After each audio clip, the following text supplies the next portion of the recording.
There are some places in the Himalayas जो सिर्फ destination नहीं लगते, वो अपने में ही एक दुनिया है। Zanskar was one of those places for me. एक ऐसी वैली जहाँ चारों तरफ रगेड माउंटेन्स हैं और जहाँ रोड्स अभी भी उन लैंडस्केप्स के बीच से अपना रास्ता बना रहे हैं।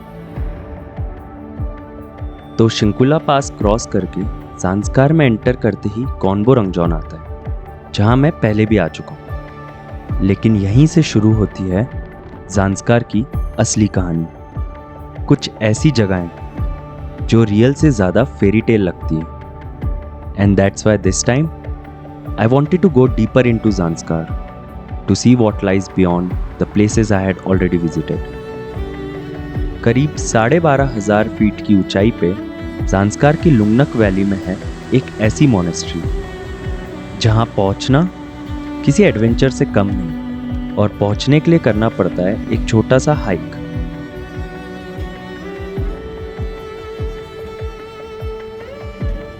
एक ऐसी अनोखी जगह जो पहली नज़र में ऑलमोस्ट अनरियल लगती है।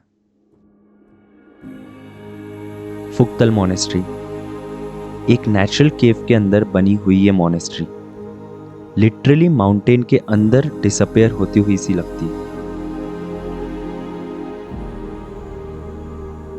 It was strange to think कि लोग इसी जगह पर सेंचुरीज से आ रहे हैं, जब ना रोड्स थी ना कार्स, और ना ही वो दुनिया जिसे हम आज जानते हैं। कहा जाता है कि ये गुफा करीबन 2500 साल से मेडिटेशन और स्पिरिचुअल प्रैक्टिसेस के लिए यूज होती आ रही है। लेकिन फुक्तल सिर्फ अपनी ब्यूटी के लिए इंटरेस्टिंग नहीं है। इस मोनेस्ट्री की वॉल्स पर इसका एक वायलेंट पास्ट भी कहीं ना कहीं प्रिजर्व्ड है। एक पुराने वुडन गेट पर आप भी ये मार्क्स देख सकते हो। वहां से गोली मारे यहाँ पे लगी है ना। ये गनशॉट मार्क्स मंगोलियन या टिबेटन अटैक से एसोसिएटेड माने जाते हैं।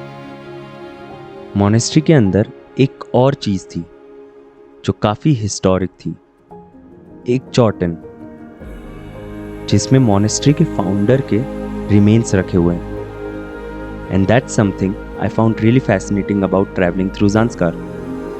यहाँ हिस्ट्री सिर्फ म्यूजियम्स में प्रिजर्व नहीं है, sometimes it's still a part of everyday life. और फुक्तल के ही थोड़े आगे पड़ती है ज़ांस्कार की सबसे बड़ी सिटी पदुम।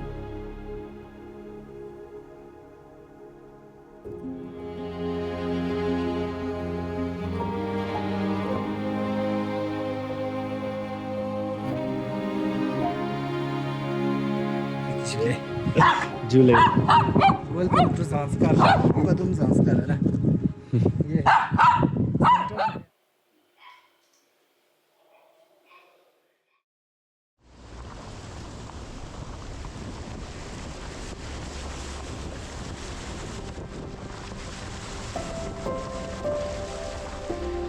फिर आती है एक नई सुबह और लैंडस्केप फिर बदलने लगता है।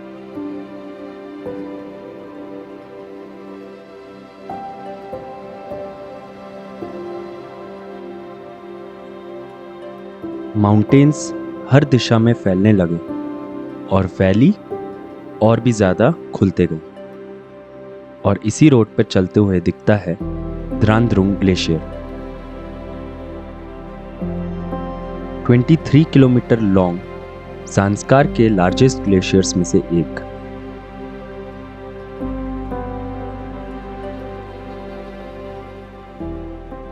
और सबसे इंटरेस्टिंग पार्ट, इसे देखने के लिए कोई ट्रैक नहीं करना पड़ता। You are literally driving through the valley and suddenly it's there.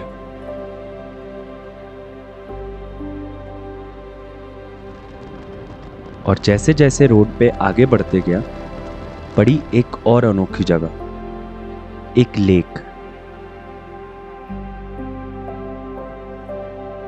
जिसका पानी इतना साफ कि उसकी जमीन तक दिख रही थी।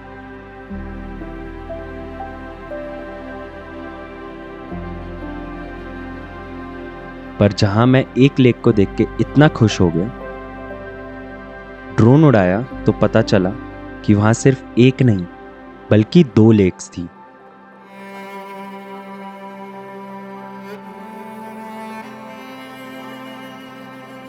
दो ही नहीं, यहां थी टोटल 5 लेक्स।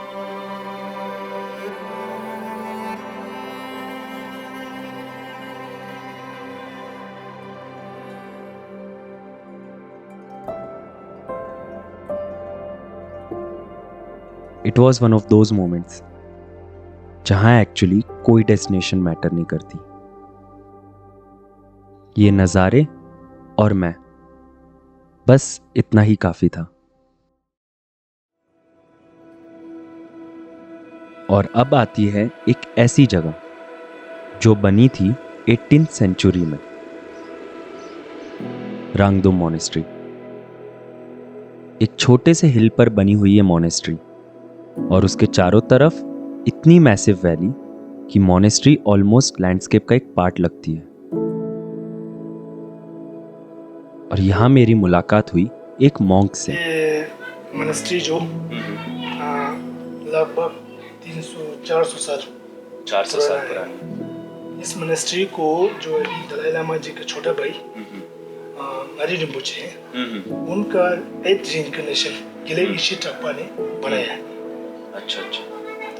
तो तिब्बत से आए यहाँ, तो यहीं पे ठहरे थे और यहीं पे उसने ये मंदिर फाउंड किया। उसके बाद यहीं पे उनका ध्यान हो गया।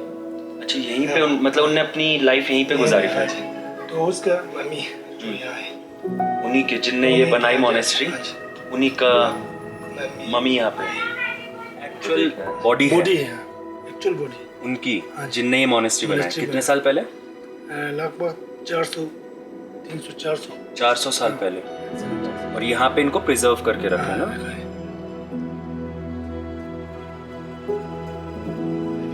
तल में ना, हाँ, वो तिब्बत गया लद्दाख से पढ़ाई के लिए। अच्छा, उनसे मिला, इनके स्टूडेंट बना, पढ़ाई पूरा करके वो पास आए लद्दाख में। हाँ, फिर ठीक से मॉनेस्ट्री बना। उसके बाद धीरे धीरे से जाके लिंगशेत में भी गया बोलते हैं। कहाँ पे गए? लिंगशेत। हाँ, उसके बाद पुक्तल में जाके। अच्छा, और वहीं पे वो स्तूपा के अंदर ही है ना उनकी। हाँ। और उन्होंने मुझे दिखाए कुछ 200-300 साल पुराने स्क्रिप्चर्स। ये बड़ा है ना, ये छोटा है, देख सकते हो। पर बहुत अलग टाइप का पेपर है ना, मतलब 200-300 साल से तो पुरानी है ना। ऑनेस्टली ट्रैवल में मुझे ऐसे मोमेंट सबसे ज़्यादा याद रहते हैं। The places are beautiful, but sometimes it's the people you meet there that make the journey worth remembering.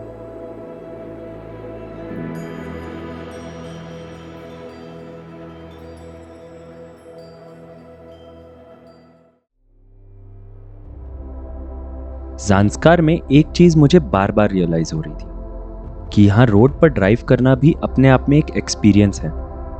कभी एक ग्लेशियर सामने आ जाता है, कभी एक कंप्लीटली एम्प्टी वैली, और कभी बस ये mountains for as far as you can see.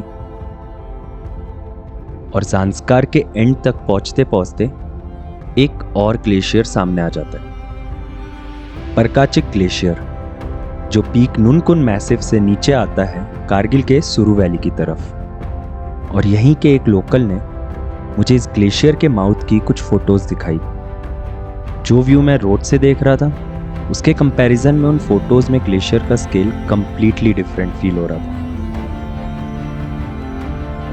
और यहाँ होती है खत्म मेरी ज़ांस्कार की कहानी।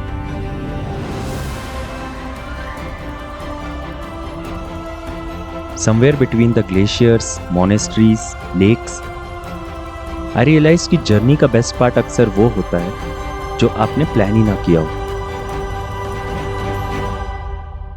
कुछ प्लेसेस हम सिर्फ विजिट करते हैं और कुछ प्लेसेस हमारे साथ वापस आते हैं। Zanskar was a little bit of both.